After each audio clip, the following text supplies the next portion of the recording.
भारत में सीजेपी का प्रदर्शन शुरू हुआ था एनटीए में सुधार को लेकर। नीट की परीक्षा जो हुई थी उसका पेपर लीक हो गया था। उसके चलते एक बहुत बड़े स्तर का विरोध प्रदर्शन देखने को मिला।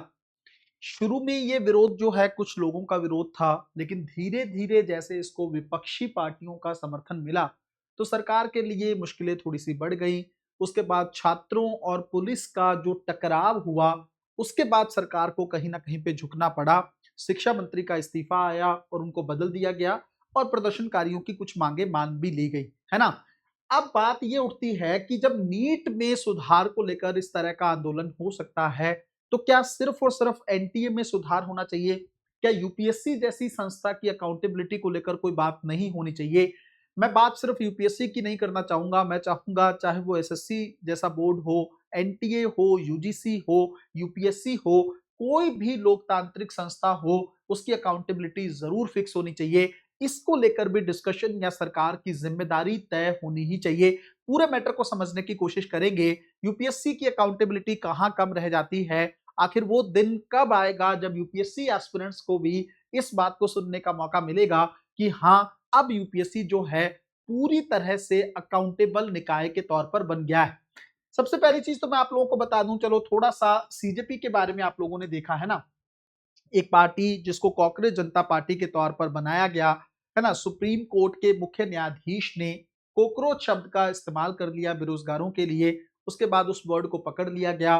विदेश में बैठे एक व्यक्ति ने इंस्टाग्राम पे इस पार्टी का गठन कर दिया। धीरे धीरे 22 मिलियन तक फॉलोअर्स हो गए। फिर वो व्यक्ति भारत में आता है और शुरू में ऐसा लगता है कि शायद उसके पीछे बहुत सारे लोग नहीं होंगे। और ये बात आप भी जानते हैं कि जब आकर वो जंतर मंतर पर प्रदर्शन शुरू किया था, अभिजीत दीप के जिसका नाम है, शुरू शुरू में उसके साथ बहुत सारे लोग नहीं थे। इंस्टाग्राम पे 22 मिलियन फॉलोअर जरूर थे। अब वो कहाँ के थे, भारत के ज्यादा थे, विदेश के ज्यादा थे, वो बात डिस्कशन का टॉपिक नहीं है। लेकिन धीरे धीरे लोग उसके साथ जुड़ने लगे। छात्रों को लगा कि हाँ चलो बात तो होनी चाहिए नीट पेपर को लेकर। फिर वहां पे कुछ लोग जो हैं भूख हड़ताल पर बैठे, जिसमें सोनम वांगचुक जी का नाम बहुत फेमस है और मुझे लगता है कि उनका ही बहुत बड़ा योगदान रहा है, जिसके चलते सरकार को बैकफुट पर आना पड़ा। अब मुद्दा ये था कि ये आंदोलन क्यों शुरू हुआ था कि छात्रों की कुछ मुद्दे हैं जिसको इग्नोर सरकार के द्वारा नहीं करना चाहिए। जैसे नीट का पेपर हुआ तो पेपर लीक हो गया, उसके चलते कई लोगों ने सुसाइड कर लिया। पर बात सिर्फ नीट के पेपर के लीक को लेकर नहीं, यूपी के अंदर भी बहुत सारे पेपर लीक होते हैं, राजस्थान के अंदर बहुत सारे पेपर लीक हो जाते हैं, एसएससी के पेपर्स में भी खामियां देखने को मिलती हैं। तो स्टेट गवर्नमेंट्स के जो अपने कई सारे एग्जाम होते हैं, केंद्र सरकार के जो एग्जाम होते हैं, उसके अंदर कई चीजें कई बार तो सामने आती हैं, कई बार तो चीजों का पता ही नहीं चलता है और छात्रों को लगता है सब कुछ बड़ा फेयर हो रहा है, बड़ा अच्छे तरीके से हो रहा है, पारदर्शी तरीके से हो रहा है, लेकिन वो पारदर्शिता देखने को नहीं मिलती। इसके चलते लाखों करोड़ों जो छात्र हैं, जो उम्मीद लगाकर बैठे हैं कि भाई वो पेपर देंगे, मेहनत करेंगे, सक्सेसफुल हो जाएंगे और उनको गवर्नमेंट की जॉब मिलेगी, उसके चलते उनका कई कई साल जो है वो खराब हो जाते हैं, है ना। तो चलो ठीक है, कुछ हद तक सफलता मिली इस आंदोलन को और सरकार के शिक्षा मंत्री का इस्तीफा आया। मैंने उस दिन टेलीग्राम चैनल पर भी एक चीज डाली थी, व्हाट्सएप पर भी डाली थी, डिलाइट एगिस के पेज पर भी लिखा था कि भाई सबसे बड़ी चीज सिर्फ शिक्षा मंत्री के इस्तीफे तक हमको सीमित नहीं रहना है, अकाउंटेबिलिटी पे बात होनी चाहिए। देखो मैं एक सिंपल सी बात कहता हूं, अगर आप किसी देश को लोकतंत्र कहते हो ना, लोकतंत्र कहते हो, अगर आप में से मुझे लगता है बहुत सारे लोगों ने पॉलिटी ऑलरेडी पढ़ ली होगी, उसके अंदर हम लोग संसदीय व्यवस्था की बात करते हैं, है ना। लोकतांत्रिक संसदीय व्यवस्था किसको बोलते हैं? संसदीय प्रणाली, जिसमें जिम्मेदारी की बात हो। और भारत का लोकतंत्र जिम्मेदारी को पहले लेके आता है, उत्तरदायित्व को पहले लेके आता है। तो फिर जो जो संस्थाएं हैं जिनका काम है एग्जाम करवाना, जो संस्थाएं बैठी हैं जिनके भरोसे बच्चे जो हैं कई कई सालों तक अपना जो है तैयारी करते हैं कि वो पेपर लेंगी और पेपर लेने के बाद एक अच्छे तरीके से सारा प्रोसेस को कंडक्ट किया जाएगा, क्या उन संस्थाओं की जवाबदेही तय नहीं होनी चाहिए? सबसे बड़ा सवाल ये है ना। सिर्फ इतना कह देना कि हाँ नीट का पेपर हो और वो पेपर लीक ना हो, इतने से बचा तो नहीं जा सकता है ना।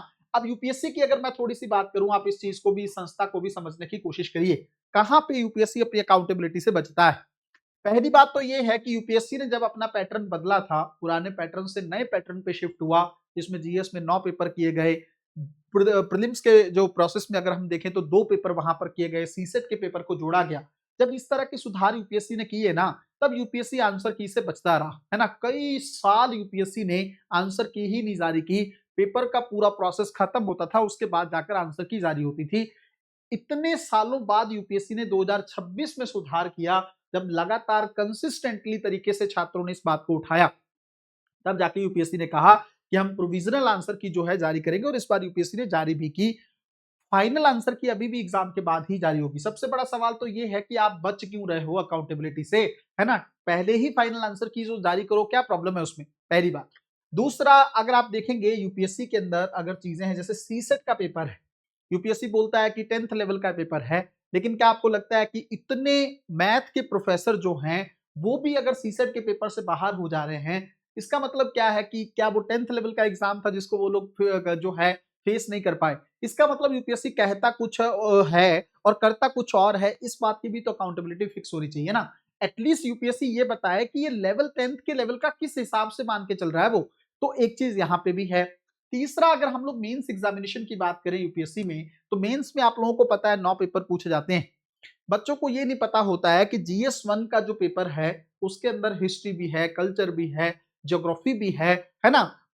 ये सारी इंडियन सोसाइटी भी है, भारत का समाज भी है। तो किस सेगमेंट में कितने नंबर बच्चों को आए, ये आज तक की बच्चों को नहीं पता है, या यूपीएससी एस्पिरेंट इससे अनजान ही रह जाता है। आपको इतना जरूर पता लगता है मार्कशीट में कि जीएस 1 में आपके इतने पेपर है, जीएस 2 में इतने जो है जीएस 1 में इतने नंबर हैं, जीएस 2 में इतने मार्क्स आप लोगों के आए।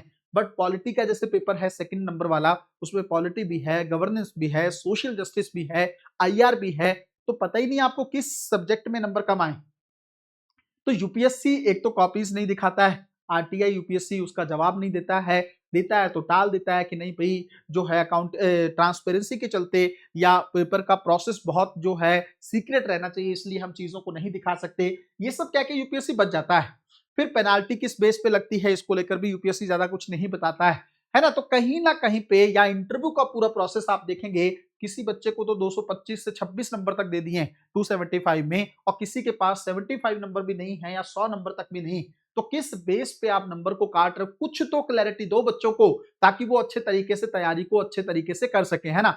आप खुद सोच के देखो ना, देखो लोकतांत्रिक संस्था है यूपीएससी का, मैं भी सम्मान करता रहा हूं, जिसने इस देश को बहुत बड़े बड़े अधिकारी दिए हैं, बहुत अच्छे आईएएस ऑफिसर्स, बहुत अच्छे आईपीएस ऑफिसर्स दिए हैं। लेकिन ये भी तो यूपीएससी को मानना पड़ेगा ना कि कई करप्ट ऑफिसर भी यूपीएससी की ही देन है ना। या फिर बच्चों का जो कई कई सालों का भविष्य है वो भी तो यूपीएससी के चलते खराब हो रहा है। यूपीएससी, अच्छा, अनप्रडिक्टेबिलिटी जो प्रीलिम्स एग्जामिनेशन की है उस पर बात कौन करेगा। अगर आप प्रीलिम्स एग्जामिनेशन में सिर्फ इतना कहकर छूट जाते हो कि भाई ऑथेंटिक सोर्स से ही पेपर आ रहा है, एनसीईआरटी से आ रहा है, गवर्नमेंट के डॉक्यूमेंट से आ रहा है, पीआईबी से आ रहा है, सिर्फ इतना कहने से थोड़ी बच जाओगे, आपको बताना भी तो पड़ेगा सोर्स क्या है।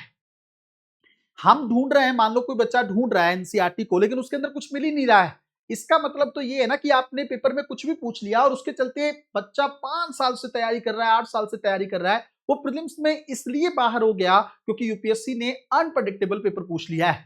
अच्छी बात है, आप चीजें अनप्रडिक्टेबल तौर पर पूछते हो, लेकिन इतना सारा पेपर अनप्रडिक्टेबल लेवल पर पूछना, किसी का कुछ नहीं जाएगा। कोचिंग्स तो अपने आप को किसी तरीके से सर्वाइव कर लेंगी, जिसको आप काउंटर करने के लिए ये सब कर रहे हो, लेकिन बच्चों का जो टाइम वेस्ट हुआ है, उनकी जवानी का जो टाइम गया है, कई कई साल जो है उन्होंने यूपीएससी में दे दिए, और इसलिए वो बाहर हो गए प्रीलिम से, इसके बारे में किसी ना किसी की जवाबदेही तो तय होनी ही चाहिए। मुझे तो लगता है कि जवाबदेही बनती है, यूपीएससी को इसके बारे में बात करनी चाहिए, समय समय पे यूपीएससी चेयरमैन का इंटरव्यू होना चाहिए, इवन यूपीएससी एस्पिरेंट की एक कमेटी जो है, या कुछ बच्चे उनके सामने बैठे अपनी बातों को रखें, और उसका लाइव जवाब जो है यूपीएससी चेयरमैन को देना ही चाहिए, तब जाके इस संस्था की अकाउंटेबिलिटी को फिक्स किया जा सकता है। आप लोगों को क्या लगता है, क्या सच में इस चीज से कोई फायदा होगा या नहीं होगा, आप अपनी बातें जो हैं कमेंट सेक्शन में बता सकते हैं। इससे आने वाले टाइम में इस तरह की और वीडियोस मैं आप लोगों के लिए बनाऊंगा, और इस मुद्दे को हम लोग धीरे धीरे जो है बड़े लेवल पर लेकर जाने की कोशिश कर सकते हैं। मिलते हैं अगली वीडियो में, तब तक अपना ध्यान रखें, अपनी पढ़ाई को बहुत अच्छे तरीके से करते रहें।